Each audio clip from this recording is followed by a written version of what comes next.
کس دی دروي نوم یې هغه په انډیا کې هغه اوسېږي هغه کور جوړ کړی چې هغه پیډ دی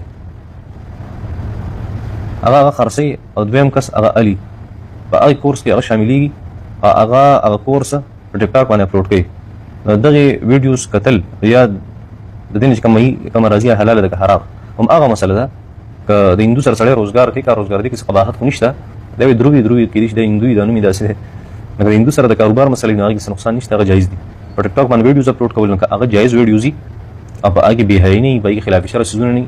نو هغه اپلوډ کول هم جایز دي د هغې کمایي چې کومه ده هغه هم جایز ده او که داسې نه وي چې د خلاف شرع کارونه وي پکې ویډیوز اپلوډ کول هم حرام دي او دغه شان د هغې کمایي هم حرام دا وایي چې زما هسبنډ خوب لیدلی چې ماران روزلي ډېر زیات ماران خو د هغې قسمونه یو د انسان حالات ته ګورو بل د ماران د هغې قسمونه که چېرته خړوالي توروالی طرف ته ماران د هغې رنګ مایل نو دا بیا چېرته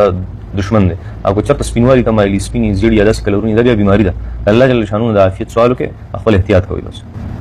خدا وجه مفتی صاحب امید کرتی ہوں کہ آپ ٹھیک ہوں گے الحمدللہ خو مفتی صاحب مسله داسې ده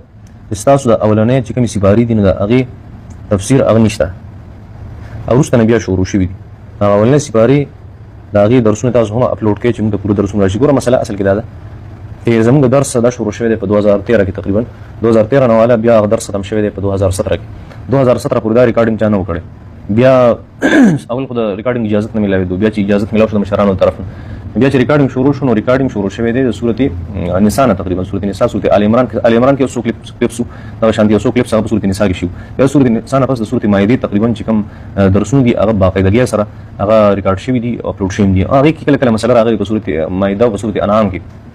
نو هغه داسې چې کله کله مایک کې مسله راشي یا بس ډیوایس کې مسله راغله هغه درس په ضایع شو چېرته یو درس د هغې صورتونو نه د مایدې نه پس هغه ضایع شوی نور بلکل ریګولر درسونه روان دي بیا داسې وشوه چې تقریبا موږ صورت انفال ته تقریبا راورسېدو هغه کمپلیټ شو نو هغې نه پس صورتونه موږ سره داسې وو چې هغه په داسې ډیوایسو کې هغه موږ سره پراته وو چې هغې کې کرپټ شو هغه ختم شو بیا موږ میسج وکړو چې یاره اوس چې کوم موږ سره منځ کې صورتونه دي صورت حجر دی صورت یوسف دی یا صورت نحل دی د هغې چې کوم موږ سره هغه فایلز پراته دي چې کوم روغ دي نو هغه اپلوډ کړو که نه صورت اسرا نه شروع کړو د اکثرو ملګرو د هغې رایه دا وه چې یاره صورت بني اسرائیل صورت اسرا د هغې نه شروع کړې دا به ډېره بهتري نو صورت اسرا نه بیا موږ اپلوډینګ هغه سټارټ کړو صورت اسرا نه اوسه پورې تقریبا موږ په صورت فرقان کې روان یو د هغې ریکارډینګ هم سټارټ دی او ویډیوز هم اپلوډ کېږي الا ماشاء الله صرف دونه خبره ده چې دا سر ته ورسي نو بیا به چې سر نه شروع کړو نو اولنۍ سپارې به بیا په هغې کې راشي خو دا شته ځکه نه چې ریکارډینګ نه دی شوی بس صرف دونه مسله ده